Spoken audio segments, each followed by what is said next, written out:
Welcome to stage 3 of the Rally du Maroc. This is what went down today in the bikes.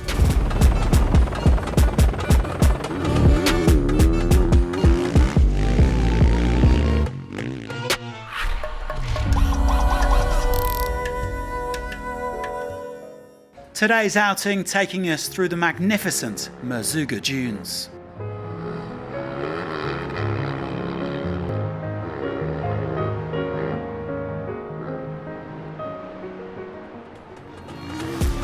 Well, Ross Branch said the rally gods were unkind to him on this third stage. He was only 10 minutes off the pace this morning, but any hopes of a decent result were ruined when he ran out of gas due to a break in the fuel line. The Motswana was finally rescued by a good Samaritan, David Pabiska, but he lost more than 2 hours.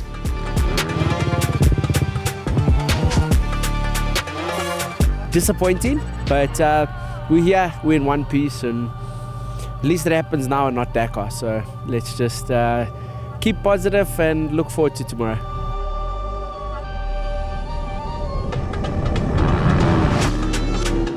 Well, Bradley Cox made a bright start, but an unfortunate navigation mistake cost him over 10 minutes. He eventually linked up with Edgar Canet and got back on track, but he could only manage 7th place in Rally GP. Still, the South African says that slowly but surely things are starting to click with his new factory Sherco. The further we go into this rally, the more it looks like Daniel Sanders and Tosha Schreiner will be grappling for overall victory. The Australian struggled to find his groove after a tough day yesterday and said he didn't really feel like himself. In spite of that though, he only dropped 5 seconds to Schreiner over the course of 323 kilometres. Chucky retains the overall lead and the perfect season is still on.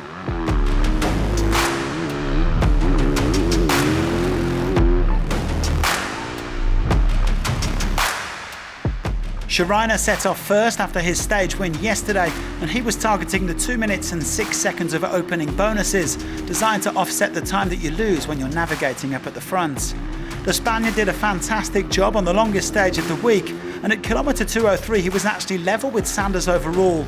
Ultimately he remains in second, but it was mission accomplished for the day. The mission that we had from the beginning was opening from the beginning to the end, and we did it. So I think we did a really good job. We take all the bonus, so that's good. Just those 5 seconds between the top two, with Ricky Breivik admitting he can't match their pace right now. He was over 3 minutes back in third. With 2 stages to go, the overall gap between Sanders and Schreiner is only 38 seconds. But who's going to blink first?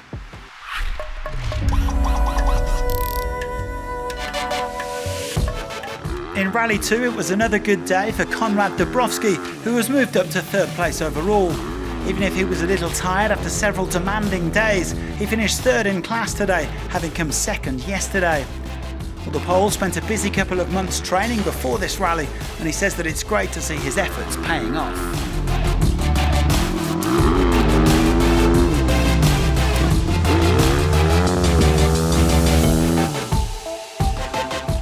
The stage victory went to Michael Doherty, who made a big push in his bid to hunt down the overnight leader, Edgar Canet. The South African's roadbook tablet stopped working just after refuelling, so he had to stop and wait for Lorenzo Santolino, but he was given back 5 minutes 23 and won the stage comfortably from Canet. He now trails the young Spaniard by just 40 seconds overall. I was feeling really good and felt good with the navigation for once. Tried something different, took away all the odometers and just used the tablet, so that I felt like was an advantage for myself, so happy with it. Let's see what happens with the overall results, but I felt good today. So Doherty putting 4 minutes 28 into Canet once he got that time back, with Dabrowski ahead of Niels Terek and Martin Ventura. It's game on for overall victory, with those 40 seconds separating the top two.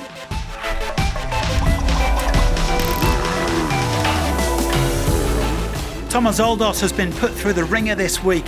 The Frenchman suffers from Lyme disease and the heat has aggravated his symptoms. Yesterday he fractured a metatarsal, and on top of all that he's got technical problems and can't go faster than 70 kilometers an hour.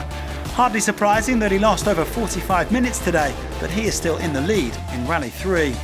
After big penalties yesterday, Noah Sankt won today. He has 2 days to pull back 40 minutes.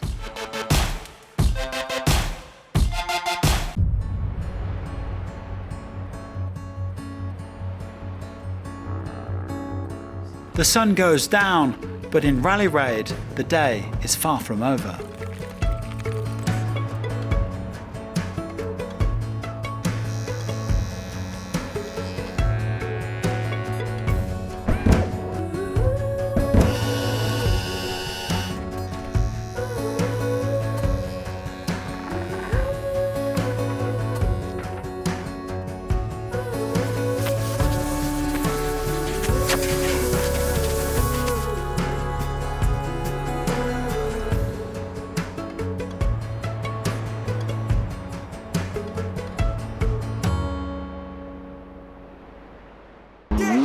This is stage 3 of the Rally du Maroc, and here are today's highlights in the ultimate class.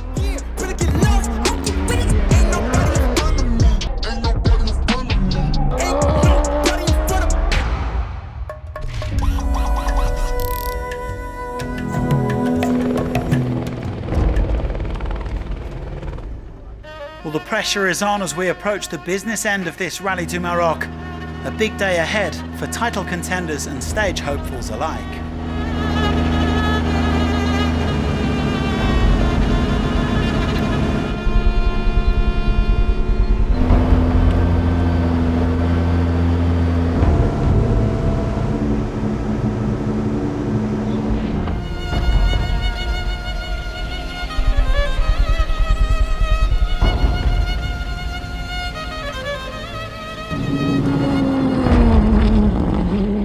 Nasser Al-Attiyah was first out of the gate this morning with only one thing on his mind, staying at the front until the finish line. The Qatari had absolutely superb pace throughout, never quite topping the timesheets, but not far off. And while guys behind him had various problems, he sailed through unscathed. In fact, he and Fabien Lercant spent over 10 minutes at the finish line without anybody else turning up.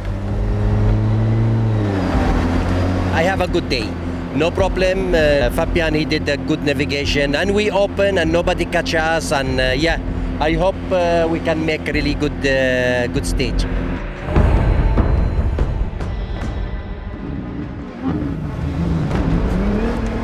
Well, that means Al-Attiyah has closed the gap on his remaining championship rival, Lucas Morais. The Brazilian lost around 6 minutes to the Qatari after a slow puncture in the final 60k. He and Armand Monleon were eventually forced to change the tyre. Morais, though, is now up to second overall, and he'll keep pushing. Away from the title fight, Eric Gottschall had a solid day in the dunes, saying he can't remember the last time he had so much fun in the car. The Polish wonder kid is still getting to grips with the ultimate class after his precocious Dakar win in the SSVs. 6th place for him today. Ahead of him in 5th place was Matthias Ekstrom. The Swede had a good flow early on, but then got stuck in Joao Ferreira's dust and didn't quite get the result he was hoping for. Still, he's up to 3rd place overall. A silver lining on a tough day for Ford. Mitch Guthrie lost his aircon, Carlos Sainz retired with engine issues, and the overnight leader, Nani Roma, had to ease off after 2 punctures. With Roma losing over 12 minutes, Sebastian Loeb is now top of the pile. The Frenchman also enjoying a clean run with no big mistakes and some impressive navigation, although he said the stage was anything but straightforward. It was very difficult, some very bad places to pass in some very bad weeds and things like this, so it was quite tricky for the navigation, for the driving, but at the end we had a good stage. Loeb spent quite a while in 1st place on the stage, but he was eventually dislodged by 2 other drivers. Seth Quintero said his day was too good, if anything. Their plan was to finish in around 10th place to cover Morais tomorrow, but Andy Short did such a fine job navigating that they ended up in 2nd. Oops. Up in 1st place, and this was the plan today, Henk Laterken. The South African is still digesting the huge disappointment of falling out of the title race yesterday, and while this was a bit of redemption, it wasn't enough. Lathagen already playing the team game on behalf of Marais by taking valuable points away from Nasser. I think we already helped them out today.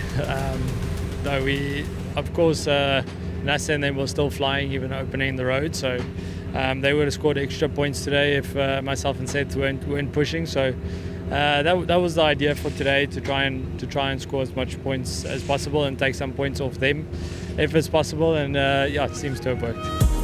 Tight gaps today with under a minute separating the top three. Alatia only dropped a minute and 42 despite opening all day, while Marais was 9th. Loeb leads the rally by 3 minutes 25 from Marais, with Alatia now just over 7 minutes off the pace.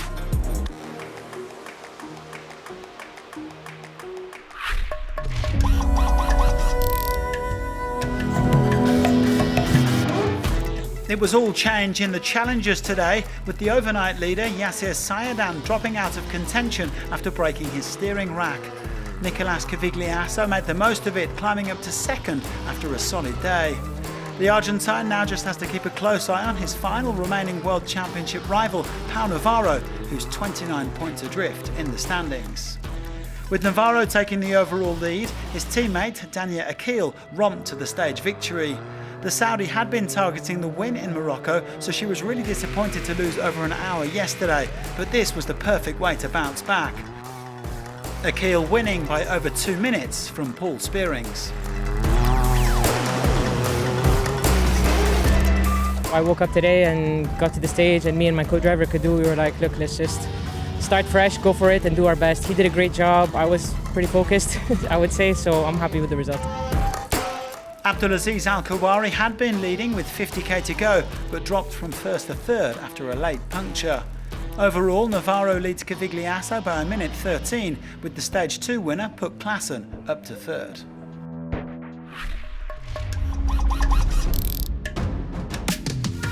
The Maverick R's did another demolition job in the SSVs, with the Can-Am factory team completing a 1-2-3-4. Chaleco Lopez won for the 2nd day in a row, edging slightly closer to the overall lead. The Chilean enjoying what he described as a complete stage with a bit of everything.